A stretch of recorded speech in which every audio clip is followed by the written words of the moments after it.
Bạn nào đã xem qua Tông Quan Hệ Thép thì thế nào cũng biết hệ thép nó tốt đến cỡ nào rồi nhỉ? Vậy nên hôm nay chúng ta sẽ cùng điểm mặt những bức tường bền nhất mọi thời đại để xem đâu là Pokemon hệ thép tốt nhất nha. Không để mọi người chờ lâu nữa, chúng ta cùng bắt đầu thôi nào.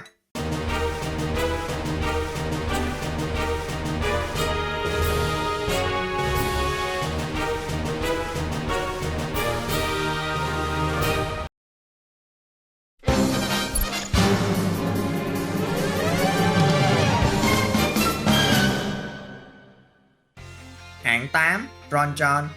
Bronzong mang song hệ thép và siêu linh, nhưng khác với đa số các Pokemon hệ thép khác, nó không hề sợ đất vì đã có đặc tính lơ lửng giúp nó miễn nhiễm với các đòn tấn công từ hệ này. Điều này rất chi là quan trọng vì hệ thép có quá nhiều điểm kháng, trong khi lại có quá ít điểm yếu. Và hệ đất là một trong số những điểm yếu mà nó có, cho tới khi Bronzong tuy sẽ có thêm vài điểm yếu nữa khi có hệ siêu linh. Nhưng nhìn chung, song hệ này có lợi nhiều hơn là có hại. Dù sao hệ siêu linh vẫn mang lại khá nhiều ưu điểm khi đối đầu với các Pokemon giác đấu.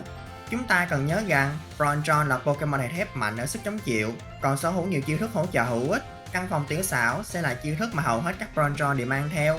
Chiều không gian này cho phép các Pokemon chậm được tung đòn trước các Pokemon nhanh. Đơn cử như khi đang đối đầu với một mối đe dọa nhanh và mạnh, chúng ta không cần phải sử dụng một mánh khóe nào đó để nhanh hơn. Việc cần làm chỉ là bật căn phòng tiểu xảo, đó chưa phải hết công dụng của Bronzong. Nó có thể sử dụng quả cầu quay, chiêu thức gây sát thương tùy vào trên là tốc độ của Pokemon thi triển so với mục tiêu. Hơi mạo hiểm một chút là cho Bronzong đi chung với Groudon sử dụng trọng lực kéo tất cả mục tiêu xuống đất, còn Groudon chỉ việc spam gươm đao dựng núi mà không phải sợ chịu con mồi. Chưa hết, chiêu thuật thôi miên, thứ bình thường sẽ luôn có 40% cơ hội trượt, nhờ trọng lực tác động mà trở thành chiêu thức đánh trúng 100%. Hoán đổi kỹ năng là một chiêu hữu dụng để đối phó với cả Groudon nguyên thủy lẫn Kyogre nguyên thủy.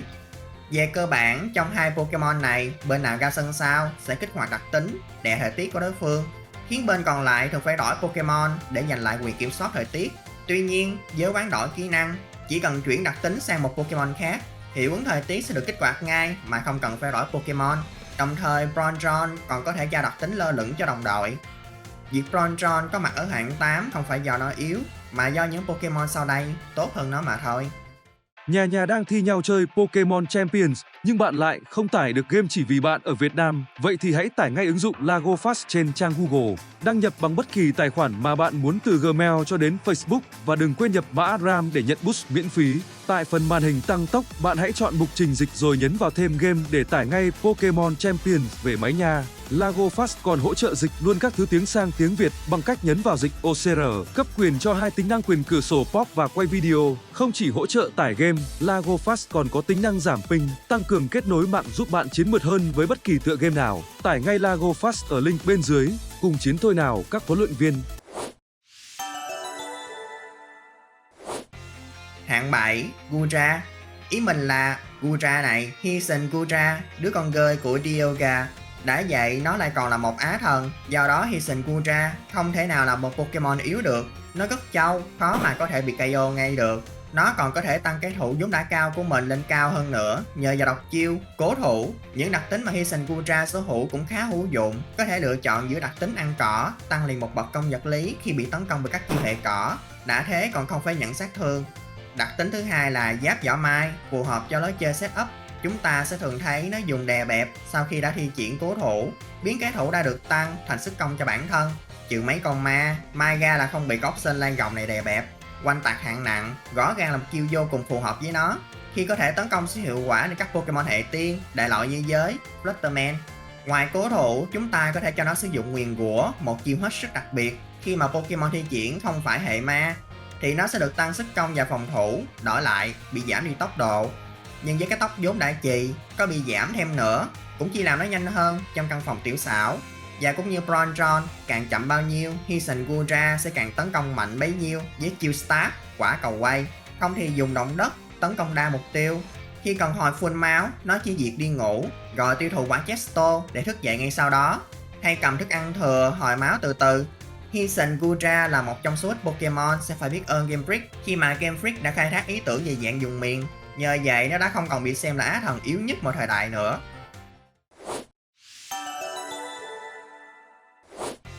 Hạng 6, Corviknight.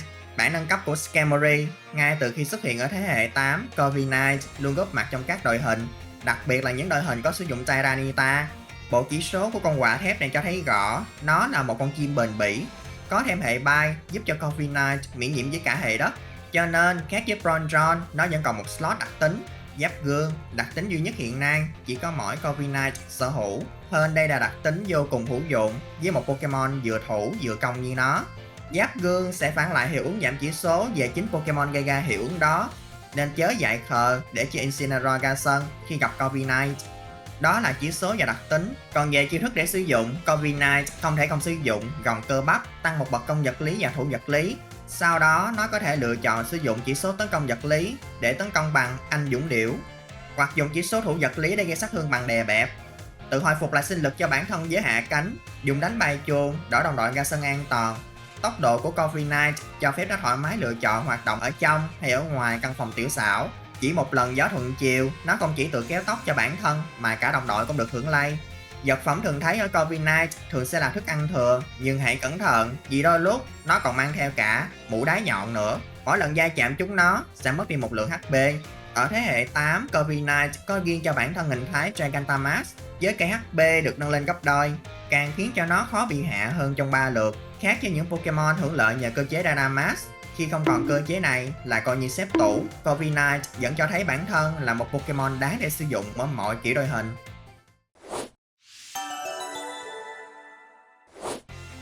Hạng 5 Steelix. Steelix có cho bản thân chỉ số phòng thủ cực kỳ cao và ổn định. Nó vượt trội hơn cả Skarmory ở mặt chống chịu thuần túy. Dù xui tới mức bị trúng đòn siêu hiệu quả, nó cũng không thể nào xỉu ngay nhờ vào đặc tính cứng cỏi. Đặc tính này không khác gì cho Steelix cầm đai khí thế. Nó sẽ còn chắc chắn và tấn công mạnh hơn nữa sau khi dùng nguyền rủa. Thêm một lần nữa, quả cầu quay sẽ một chiêu không thể thiếu với đám Pokemon hệ thép, hoặc sử dụng 10 dạng mã lực đối phó với những Pokemon hệ lửa và hệ thép khác. Không chỉ phòng thủ và tấn công, Steelix còn thả được 7 đá ẩn, uy hiếp luôn cả Pokemon hệ bay. Kết hợp với gống, chiêu thức ép đối phương phải thay Pokemon khiến cho Pokemon mới đổi ra sẽ mất đi một lượng máu bởi mấy cây đinh. Nâng cấp của chiêu này có đuôi gồng không chỉ đơn thuần là đuổi nữa, mà là tán thẳng vào mặt Pokemon đối thủ trước khi chúng bị buộc về bóng. Con gắn thép này học được cả phòng vệ diện rộng, bảo vệ toàn đội trước những chiêu đánh lan. Nhưng để sử dụng chiêu này cần phải có sự phán đoán nhạy bén nếu không muốn tốn một lượt. Chưa dừng lại ở đó, Steelix có cho mình dạng Mega cùng cái thu vật lý cao ngất và trở thành một trong 3 Pokemon có thu vật lý cao nhất mọi thời đại. Hơn hết, nhờ dạng Mega này, Steelix có thể gây sát thương bằng oanh tạc hạng nặng để gây thiệt hại lên đối thủ bằng cân nặng của bản thân. Nên giờ dù có gặp con mèo cũng không phải là vấn đề gì to tát với Mega Steelix nữa.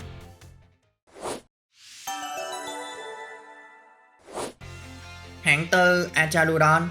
Đứa con gơ thứ hai của Dialga khác với một Hisuian Gutra dùng thủ để công.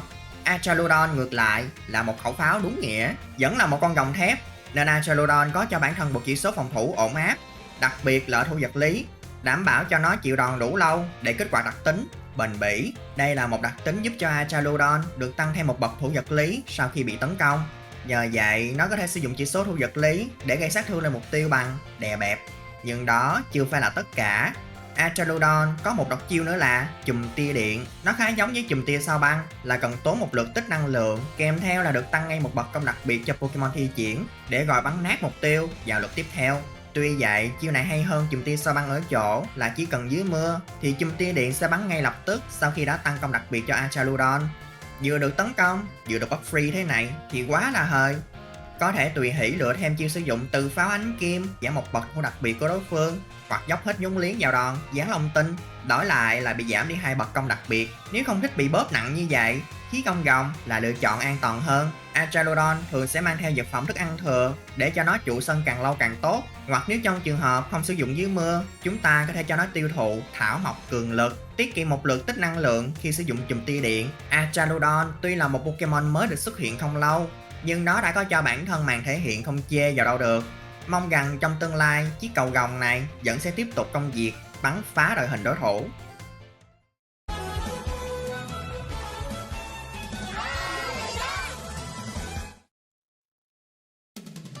Iron Taunt.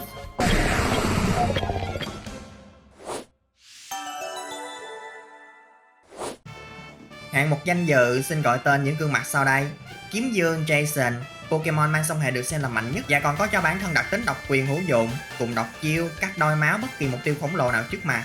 Nhưng đó đã là quá khứ. Dù vậy, nó không phải là Pokemon yếu, chỉ là không còn thích hợp cho meta hiện tại mà thôi. Katana tấn công vừa mạnh vừa nhanh, cứ sau mỗi lần hạ gục một đối thủ, nó sẽ còn mạnh hơn nữa. Nhờ vào đặc tính độc quyền của các quái thú Ultra là khuếch quái thú. Aggron phải nói là một Pokemon có song hệ cực kỳ tệ, cho đến khi tiến hóa Mega, chỉ số thủ vật lý của nó được đẩy cao đến đụng nóc. Thêm việc mất đi hệ đá nữa, đố ai có thêm một đòn hạ gục được nó, chấp luôn là dùng đòn siêu hiệu quả, vì nó đã có đặc tính bộ lọc, giảm ngay 25% sát thương phải nhận.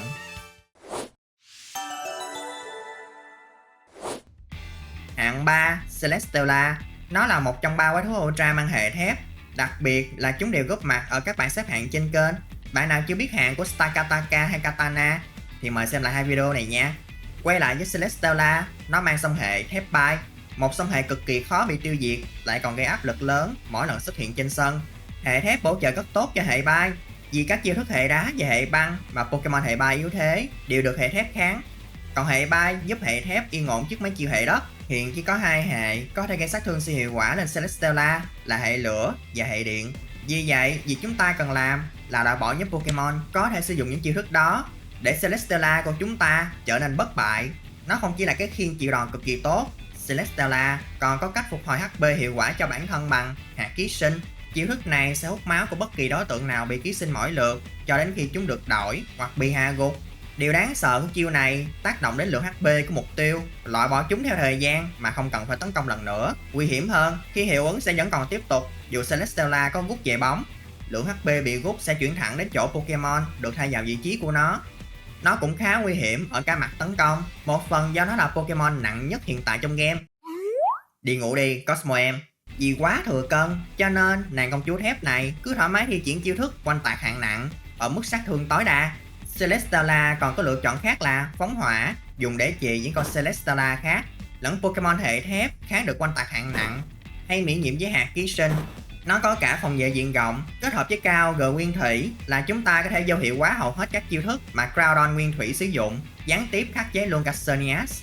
Chung quy lại, chúng ta nên mừng khi Celesteela không được cấp visa nhập cảnh Podia, thử nghĩ tới việc nó được đổi hệ thôi là đủ lau mồ hôi rồi.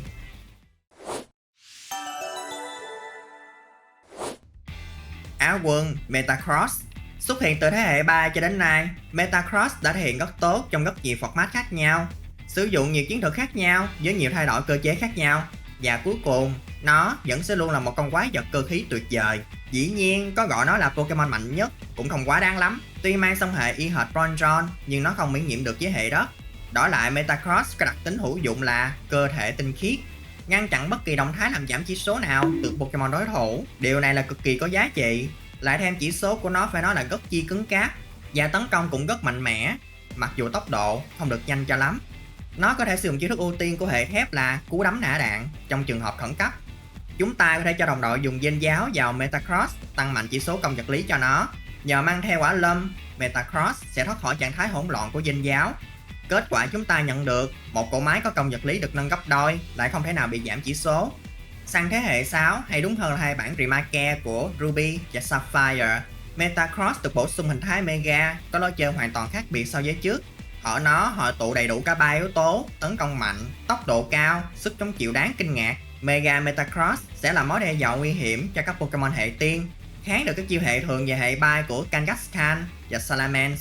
Trong nhiều năm qua, hệ gồng vẫn được đánh giá là hệ tấn công mạnh mẽ, sau đó là hệ tiên, và cả hai đứa này đều bị kháng bởi hệ thép. Nhưng nếu gặp phải mấy chiêu như thế này thì cũng không phải dễ xơi lắm, việc chống cự cũng không giúp ích gì được nhiều.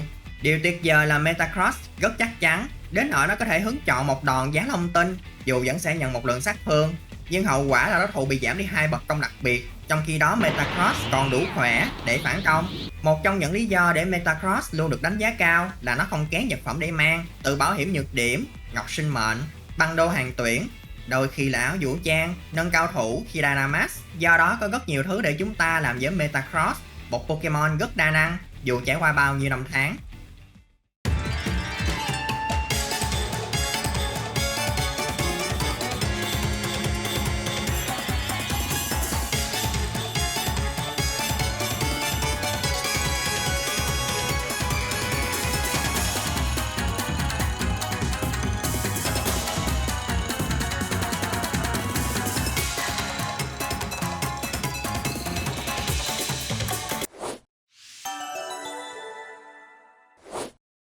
Quán quân Hitran.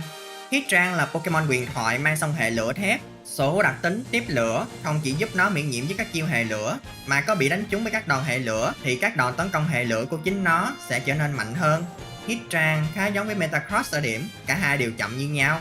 Dù rằng nó vẫn yếu thế trước ba hệ phổ biến hiện nay, nhưng điều làm nên sự xuất sắc cho nó chính là tính linh hoạt. Mang quả Choppo giảm sát thương hiệu quả của các đòn hệ giác đấu, ghép đôi với Resedia trong thời tiết nắng khắc phục điểm yếu hệ nước, và cũng Resedia trao đo đặc tính lơ lửng với Hitran bằng hoán đổi kỹ năng. Nhờ đó mà nó miễn nhiễm luôn với các đòn hệ đất. Từ đó mà Hitran trở thành Pokemon không còn điểm yếu nào, tốc độ trung bình nên nó có thể hoạt động tốt dù có hay không căn phòng tiểu xảo. Thiết lập thế thân, bắt đối thủ phải tấn công nhiều lần để loại bỏ con thú nhồi bông trước khi thật sự chạm được vào Hitran. Cho nó đeo ngọc sinh mệnh, dùng Terra bộc phá gây sát thương khổng lồ, dùng sức mạnh mặt đất giúp khắc phục đáng kể những điểm yếu của nó. Quên không nói tới việc Hitran mới có dạng Mega với những thay đổi chỉ số không mấy đáng kể, chỉ là giờ nó chắc chắn phải ở trong căn phòng tiểu xảo thì Mega mới khạc được lửa. Tóm lại về cơ bản, Hitran là Pokemon ổn định, đáng tin cậy, có thể làm đủ trò khác nhau trên sân và luôn luôn hữu ích.